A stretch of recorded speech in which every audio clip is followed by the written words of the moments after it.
Fight Mike here. Today I'm going to be doing the full event recap for UFC Paris that took place over the weekend from the early prelims to the main event. If you're looking for a recap on a specific fight, there's timestamps in the description if need be. But starting off with the early prelim opener, we got Shauna Bannon versus Sam Hughes. Look, I'm just going to say I did really terrible on predictions. This was actually the worst prediction since the beginning and the birth of the channel. But I picked Shauna Bannon in this one. And look, guys, I know hindsight's 2020, but this was really preventable. I shouldn't have picked Shauna Bannon for this one. She has shown a wrestling deficiency in the past, but I thought that she had fixed that by this point.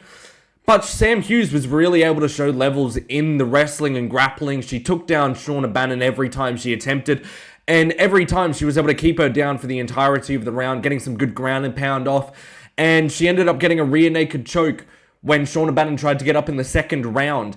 It was a really good performance from Sam Hughes. I will say, though, Shauna Bannon doesn't really have the level of danger on the feet to sort of dissuade these grapplers from taking her down. So she's really going to have to either work a good bottom game or just trying to get a little bit more dangerous, maybe sit on her shots a little bit more, because she has shown a real wrestling deficiency from the beginning of her UFC career.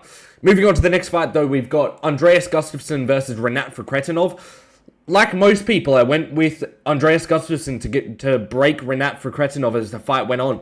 And the thing is that we've seen Rinat fights where it's really close. We've seen the Nicholas Dalby versus Rinat Fakretdinov fight. We've seen the Carlos Leal versus Rinat Fakretdinov.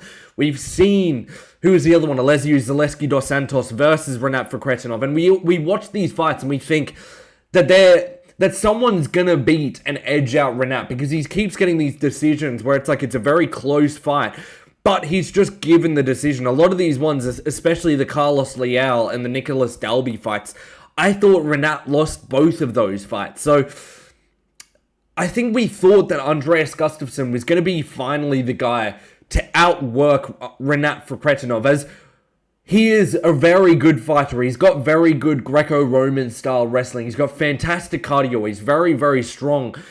But realistically, we should have looked at the striking of his and just been like, okay, yes, he has got a long ways to go. And although I do think both of these guys have a similar striking style of put the head down, throw and wing shots, looking at the floor, I thought that was going to have the advantage for Andreas Gustaffsson. But the thing is that Rinat's fought multiple fights with better strikers whilst sort of having that style. He's been hit whilst looking at the floor many, many times. Whereas I don't think Andreas Gustaffsson has had those same experiences. As the fight started, you saw Andreas was moving forward, head down, usual style that he has, pushing Rinat back to the cage. But then as soon as Rinat starts landing, especially landing over the top, he landed a couple of body shots. I think he landed an elbow and then just swarmed on him. Andreas really, really wilted as soon as that happened. And clearly, moving backwards, Andreas is not the same type of fighter. If he keeps his offense first, defense later style, he needs to start shooting instantly into the fight and trying to wear on them straight away, because he's so open on the feet. We saw in this fight, he was caught instantly. If you watch him fight, there's every punch that he throws, he doesn't have his feet under him. He's basically running whilst throwing. And as we saw in this fight, he mustn't have the same level of durability like a guy like Dricus du Plessis, who employs that same sort of striking style.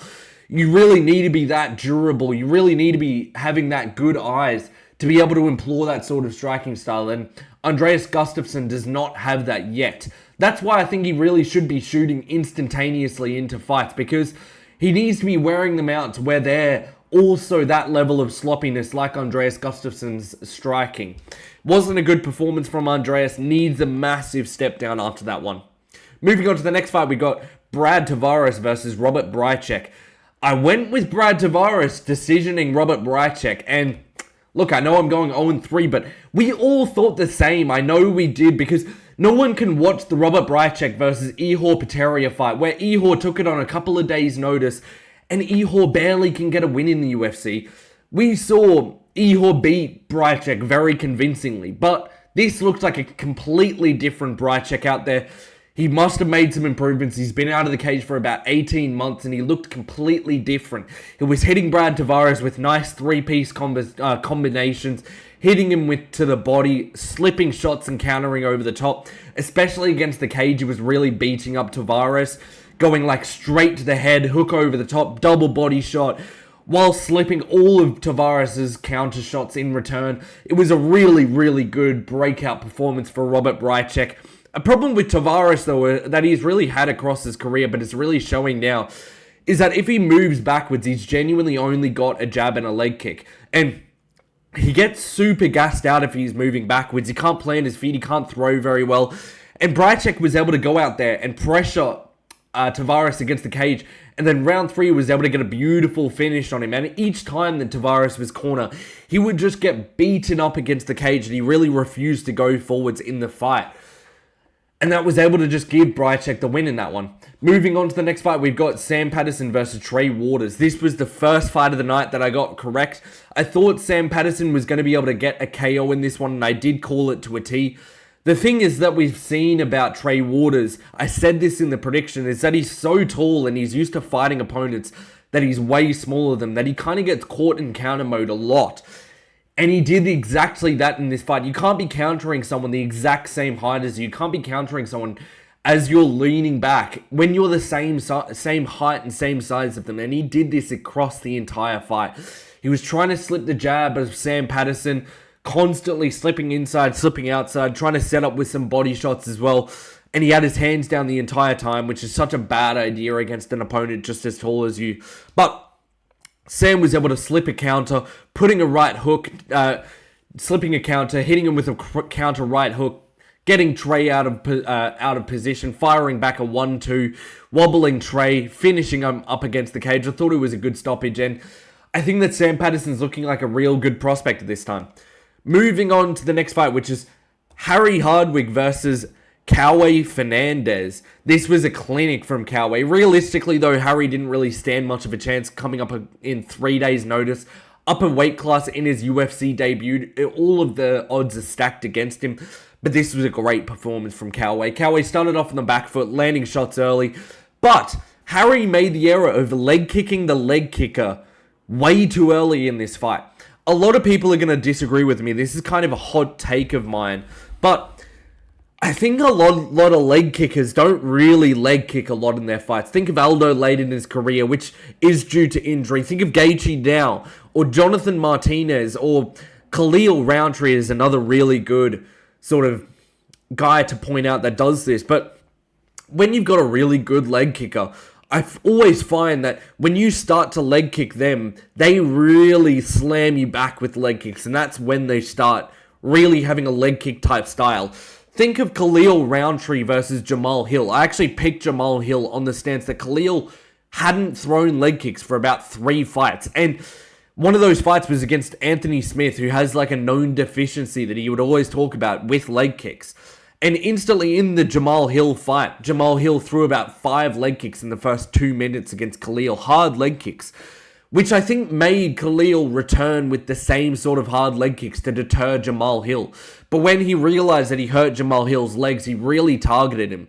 And I feel like that's the same with a lot of these leg kickers. We see Gaethje not slam kicks into you until you start hitting him with your own leg kicks. Same thing with the first Dustin Poirier fight where he really targeted the legs of Poirier.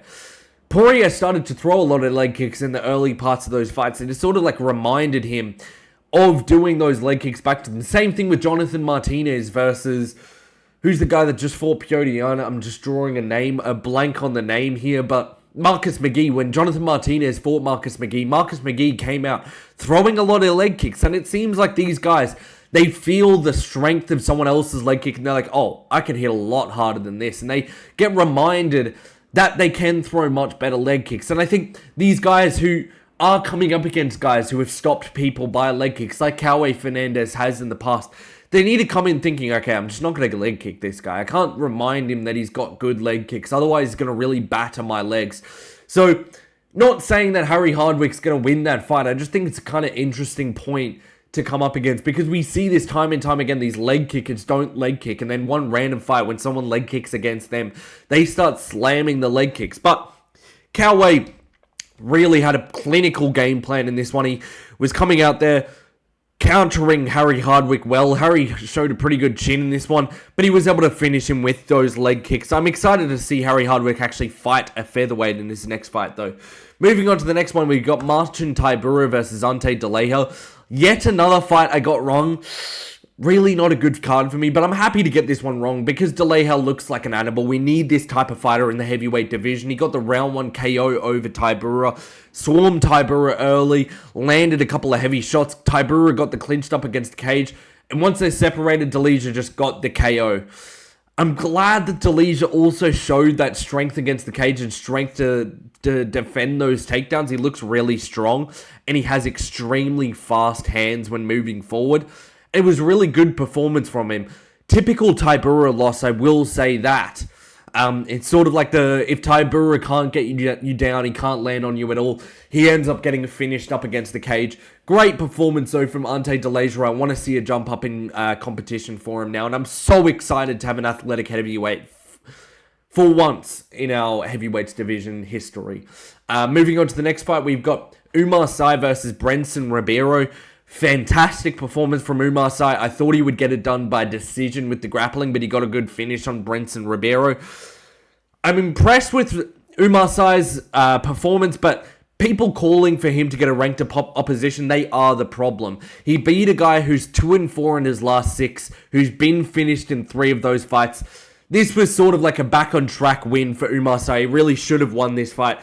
Oumar looked decent on the feet as well, though. Ribeiro showed that he had nothing for him, even though I thought Ribeiro was going to be slightly more technical on the feet. On the ground, though, Ribeiro looked like he was happy to be on his back, and he would go for strikes off bottom. He would try to set up some submissions, but when he just needed to scramble up and end up on top or end up just on his feet, he didn't, and Sy was able to pin him down, finishing him to ground and pound due to elbows, and it was a really good performance from him. I think that Brendson Ribeiro probably will get cut after that one, though. Moving on to the next fight, we got William Gomis versus Robert Ruchala. I thought that Gomis would get it done by decision, and he did. But I thought he could have lost that fight. I thought he won round 1, but I thought Ruchala edged out round 2 and 3 with the grappling, with the head kick at the end of round 3. But I don't hate the scorecard. It was a very razor-close fight. I think in France, we're always going to give it to Gomis. I thought Gomis looked good early, especially with the kicks. He was landing a lot of body kicks on Ruchala. But round 2 and 3, Ruchala did a lot of damage onto Gomis. He got some slick takedowns, held him down for a lot of round 2. And he wobbled him really badly with a head kick in the end of the third. I actually think Ruchala is going to probably have a decent UFC career. He's super durable, not terribly athletic, but he's got very good technique. Kind of reminding me of a less powerful Chris Duncan. But his control and takedowns are really good. I just think that William Gomis was a little bit too much too early. A little bit too slick on the back foot. Landed a couple of good shots. I did think he lost the fight. But we're seeing this very commonly with William Gomis. He has a lot of these type fights, like the Haider Emil fight, where he's just moving backwards for the majority of the fight and getting outpointed. He seems to have that like Leon Edwards type style on the come up. And I think that a really aggressive striker is going to be able to flatline KO William Gomis because he's constantly going back. And we saw this same sort of fight again with Joe Anderson Brito and William Gomis. So I think we need to see some adjustment from Gomis to have a little bit more output, go for the finish sometimes. And I think a technically fast and technically sound aggressive fighter is going to beat William Gomis as he comes up the rankings, especially being in the featherweight division. I want to look at the featherweight division very quickly, just because I think that there are going to be a couple of featherweights that really trouble William Gomis. I think Jose Delgado finishes Gomis. I think Doohoo Choi finishes Gomis. I think even a Melquizael Costa is able to finish Gomis. He's going to have a really tough time with some of these guys ahead of him if he doesn't change a little bit of his game. So I'm looking forward to seeing if he makes any adjustments, and I'm looking forward to seeing what Ruchala can do in the UFC. Moving on to the next fight that we've got, Axel Sola versus Rhys Mcghee. I thought Sola would get it done by KO. I thought it would be a lot more early than this. People were talking about Rhys Mcghee like he's really skilled, And Axel's really bad after watching one of his fights. I think it was Axel's last fight that he had, where it was a really big scrap and both guys had some success on the fight. And Axel didn't really show the level of skill that you would want to see if you were looking at a UFC opponent. But the thing is, I think that was his fight with Giles O'Dela on Aries MMA, but it was a decent fight. He came up on top. It was very scrappy though, and I think people looked at Rhys Mcghee and thought, yeah, but he's technical. He's going to be able to beat Axel Sola. And they thought that Axel was terrible just after having a scrap on the regional scene. But what I saw was what I saw from that fight was an inexperienced but talented fighter. So you know he's a real winner. Whereas I could see a Rhys Mcghee who is skilled, but he doesn't have the same grittiness, and he can't for the life of him figure out how to win when he's got the skills to win. And you could see that throughout the entire fight. Rhys Mcghee would land a couple of good shots. Axel would look like he was breaking at moments, but Axel was just more of a gamer. Rhys looked like he's trying to win, but he just has no plan on how to win. Whereas Axel looked like he was following a game plan, slipping the shots of Rhys Mcghee. I think Axel knew that Rhys was never going to pop out some good kicks or a good knee or anything like that. And Axel was able to finish him with a body shot in round 3. I thought the stoppage was pretty good. I thought when the referee stopped it, Rhys Mcghee was in the Anthony Smith position, 2-on-1 grips, really defeated look on his face. And I think that you really just couldn't keep the fight going. Moving on to the next fight though, this was a fantastic fight. It was Bolaji versus Mason Jones. In hindsight, a terrible pick to go with Bolaji in this fight. I thought his speed and his athleticism would be able to lead him to being able to outstrike Mason Jones. Because I saw Mason Jones beat Jeremy Stephens, but I questioned the validity on how good that win was. Because Jeremy in MMA is 1-7 in his last 8 MMA fights in PFL and the UFC, and being finished in like 5 of those fights. But Mason went out there, got really badly hurt in round 1. And as usual, came back with his good strength and cardio. I think if Oki was more patient, he would be able to get the finish on that one. But Oki, I should have been able to see, is not a patient fighter at all. He spent the first 2 minutes of the fight after hurting Mason Jones, trying to finish, spitting everywhere. Mason's slow twitch, slow starting muscle fighters started to load up by the middle of the round. And when he fights fast twitch muscle fiber guys, Mason Jones knows after a round that they're going to be the exact same speed as him. So he really just needs to wear them out as much as he possibly can. And even then, halfway through the round, Mason Jones was able to get into top position, get some ground and pound off. And as you could see at the end of the round, Bolaji was so gassed. And Mason was slowly trudging around by round 2. You could tell Bolaji was about to be finished. And then that was just a sign for Mason Jones, especially when Bolaji pushed for the takedown. Mason Jones got the nice throw off it, and he was able to beat him up in mount, I believe, in round 2 with a TKO finish. It was a fantastic performance from Mason Jones. Moving on to the next fight, though, we've got Modestas Bukauskas versus Paul Craig. I went with Modestas by decision. Even though my right picks were good in this fight, they just felt wrong every single time. Picking Paul Craig not to get KO'd was a silly decision by me. But early on, I will say Paul Craig actually looked pretty good. He looked like he had a good game plan coming into the fight. Stomping the knee of Bukauskas was a very, very good idea.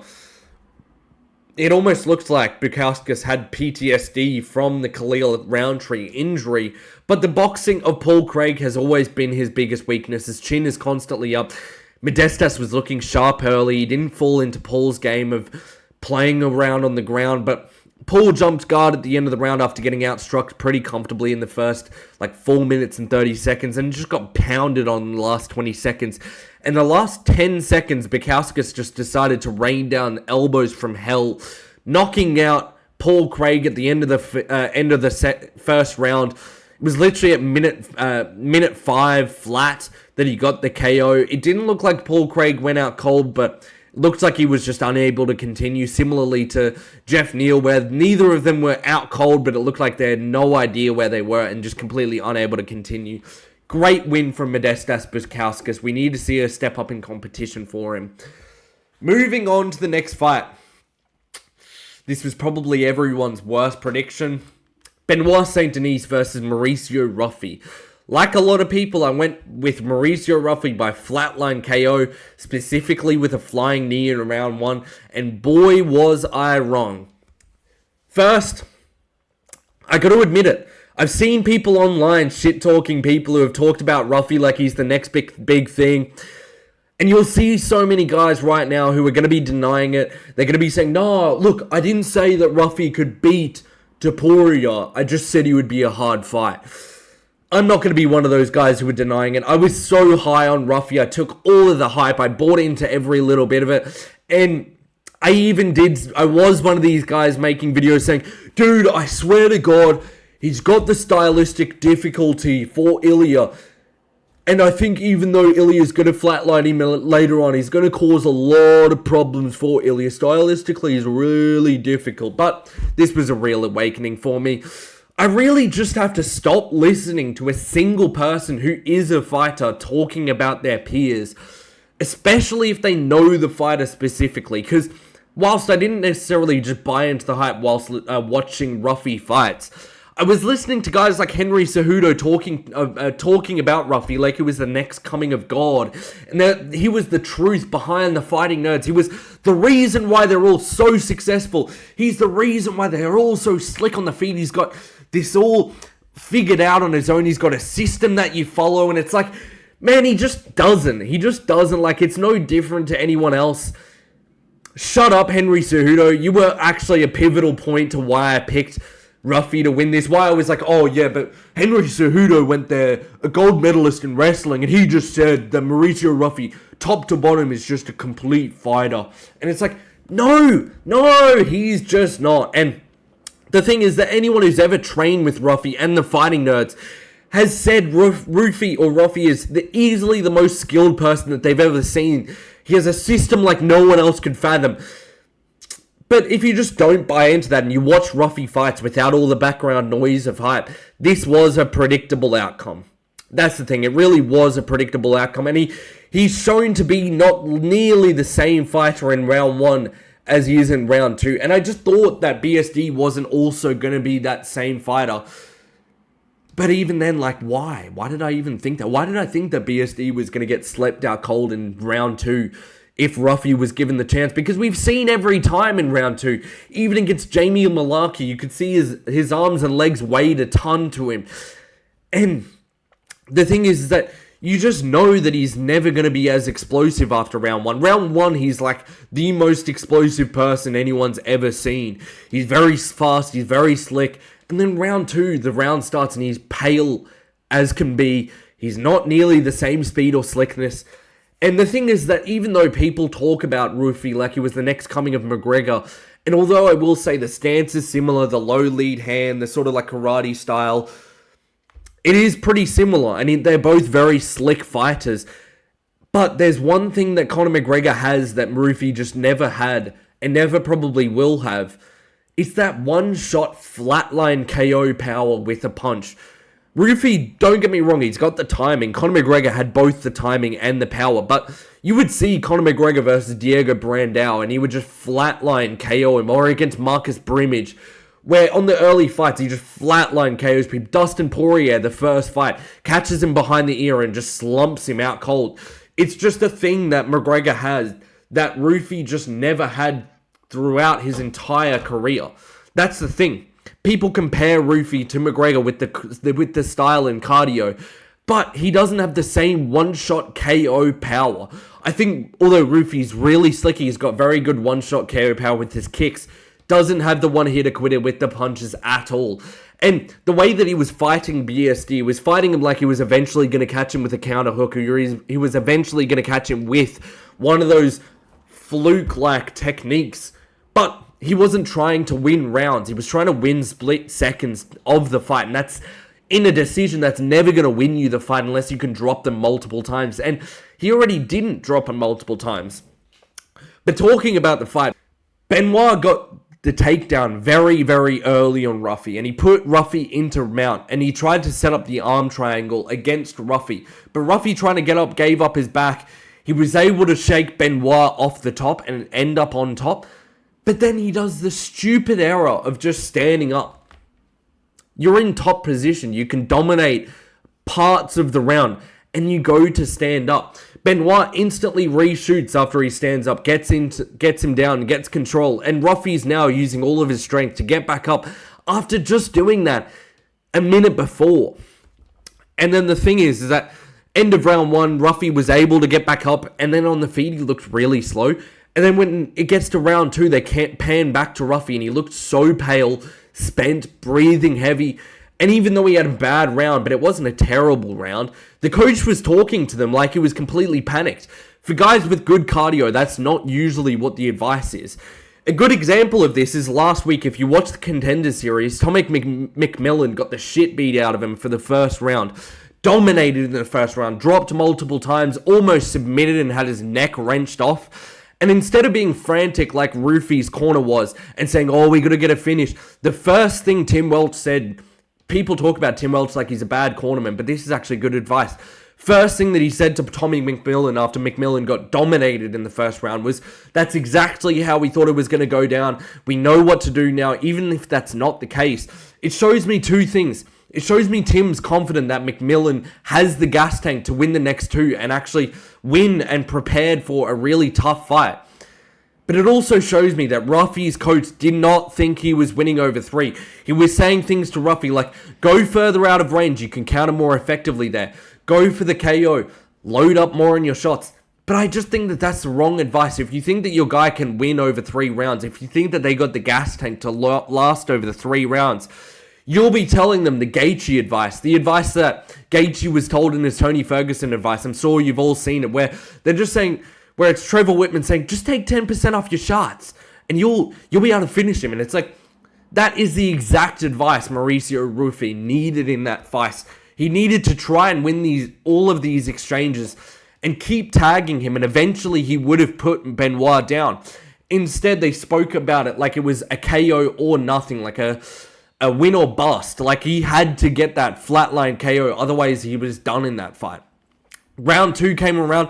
Ruffy really fought like he needed to get a finish. He was going for the flying knee, going for the counter rear bolo uppercut and the Celtic cross to try to finish him early.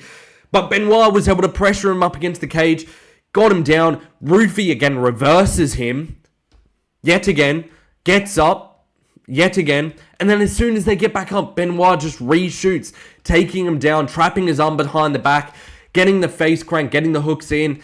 And he was just able to finish Mauricio Rufy with that rear naked choke, well, with that face crank, I don't even think he had the body triangle. And although Mauricio Rufy showed some good awareness at times with the grappling, we just showed he didn't have the same will as Benoit. Benoit got hit with that flying knee and he was like, oh, I'm just going to crash into range. I don't care if he elbows me in a second. I need to win this. I need to get my takedown. Whereas Rufy wasn't like, I need to get this KO. I need to work back up to my feet like a JDM would and just hit him with shots to hurt him. We didn't see that from Mauricio Rufy, and we saw that although Benoit was coming up more educatedly and not really giving Rufy that much of a chance, we saw that Rufy wasn't really trying to win exchanges. He needed to win the whole fight for like his mentality. He needed to win by KO at some random point. I need to say, these fighting nerds, take some notes off this fight. Stop just trying to fluke the win and stop trying to absolutely dominate and get a brutal first round KO with a spinning wheel kick. So, need to see some improvements, but really impressed from Benoit. Moving on to the next fight, though, we've got Nassourdine Imavov versus Caio Borralho. I went with Imavov to win this one by 49-46 decision or 48-47 with the last 3 rounds as fun rounds, and I was pretty close to being correct. And my main difference in the fight was Imavov's ability to counter Borralho compared to Borralho countering Imavov. And to be fair, that was very similar to what went down. It was a pretty fun fight for both of these guys, but round by round, round 1, I think it was a pretty close round. Both guys started slow, but Borralho was on the back foot the entire time, throwing kicks at range, landing a lot on the arms, but Imavov was on the pressure, landing a couple of clean counters. I would have given round 1 to Imavov. Round 2, Borralho looked really, really timid. He was getting countered hard a lot in that round, and you could see the speed of Imavov was giving Borralho a couple of problems, and Borralho wasn't able to adjust very quickly with that. And the weird thing that Borralho did at the end of the round was just walk back to his corner with 3 seconds left to go, like he hadn't brutally lost that round. I did hate to see that. It's a very defeatist look on his face as he was moving back. But round 3, much closer round. A lot of people saw this Borralho's way. I did lie, but upon a rewatch, I thought Imavov won that third round. I think it's because Borralho would crash in, miss an elbow, or throw a knee. And Imavov was a little bit less active than those that second round, but he was still countering more effectively than Borralho.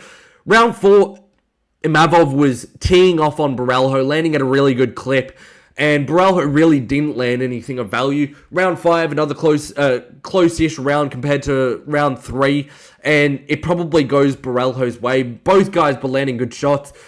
Borralho went forward for the first time in this fight, and he found success doing so. And I will say, game plan-wise, Borralho in this fight, it just looks like he had a bad game plan. It looks like the entire time he was avoiding being countered. But you can't put damage on someone if you're just thinking that you're going to get countered the entire time. And he tried to win the entire fight out of kicking range. The thing is that Borralho needed to go forward to win this fight. We've seen in Borralho fights before, he's always moving forward, and he only has success when moving forward. Even Imavov's coaching said to him, I think it was either the start of the 4th or start of the 5th, that Borralho's never going to be able to catch him with a counter. I think it was after the 4th when it was a close round, after the 3rd, between the 3rd and 4th in a close round. Imavov's corner was saying, Borralho's got nothing for the counters. Keep going first and you will land all of your shots. And it was true. Imavov showed that Borralho had all the tools to win the fight. And whilst I think that Borralho's tools that he has, his best tools are his jab and his leg kick, and you can't really use that as much against a southpaw. I think even if he jabbed the whole fight, I think he gets finished with a counter shot, especially with the opposing stances and Imavov's ability to counter. But I do think putting away your best weapon is such a bad idea. I think that you have to just figure out how to hide it. Especially since in the last round of that fight, his jab did a lot of good work. And the same thing with the leg kick. Kaio was landing at a high clip with that leg kick in the first 2 rounds. And he should have really used that against Imavov since Imavov had a foot injury after the first round. And Imavov's so much faster than Borralho, so he really needed Imavov to slow down, and the best way to do that is to land some hard leg kicks. I think Borralho needed to do a more honest assessment on his skills, because he should know that coming in, he's not a great counterpuncher, and fighting off the back foot is going to be a bad idea if you're not very good at catching someone coming in. And the thing is that he should have known not to throw a bunch of kicks at the arms, because it's not going to really do anything to Imavov. You need to be hitting him with punches to the body, because we've seen Imavov slow down in the past. We need to see him slamming leg kicks to play into Imavov slowing down. But he really did just play into Imavov's game. He gave Imavov all the opportunity to go first. And even if Borralho came in with the same game plan that he came in with round 1 and 2, on the back foot, not throwing punches, I still believe he could have won. If in those last 3 rounds, he fought how he fought the 5th round, with moving forward the entire time, throwing a lot of jabs, throwing a lot of leg kicks, because I think by that point, Imavov doesn't have enough time to be able to counter that jab. If you've seen Imavov fights before, he usually gets hit with a bunch of jabs before he's able to counter that effectively. And Borralho genuinely threw no jabs throughout the entire fight, but if he started throwing them in the 4th and 5th round, he probably would start to catch Imavov coming in, especially since Imavov's coaches were telling him to be more reckless. And as he was coming in, he was flicking Imavov with the jab in that 4th and 5th round, landing at a little higher clip than he was at the first 3 rounds. And Borralho really needed to think about what got him to the dance, which was his grappling, jab, and leg kick, and he abandoned two of those weapons, and I swear he threw single-digit amount of jabs throughout the entire fight. I do think Imavov wins either way, but I think it gives Borralho a lot more of a chance to win it. And I think that the Fighting Nerds I saw today, that they've gone almost too far with their game planning. It looks like they've pushed so heavy towards having for Borralho off the back foot, throwing kicks at range. Don't throw jabs because Imavov's going to counter, and throw your counter right the entire time, which is the only counter left because Borralho's a southpaw, which is the only thing that Borralho did the entire time. And Borralho had no success doing so. We needed to see, and for Mauricio Ruffi, he came in just trying to highlight real Benoit when he should have been trying to win more moments of the fight. I think that these guys are getting a little bit into their heads probably at this point, but I think that they're both going to grow really well because of it.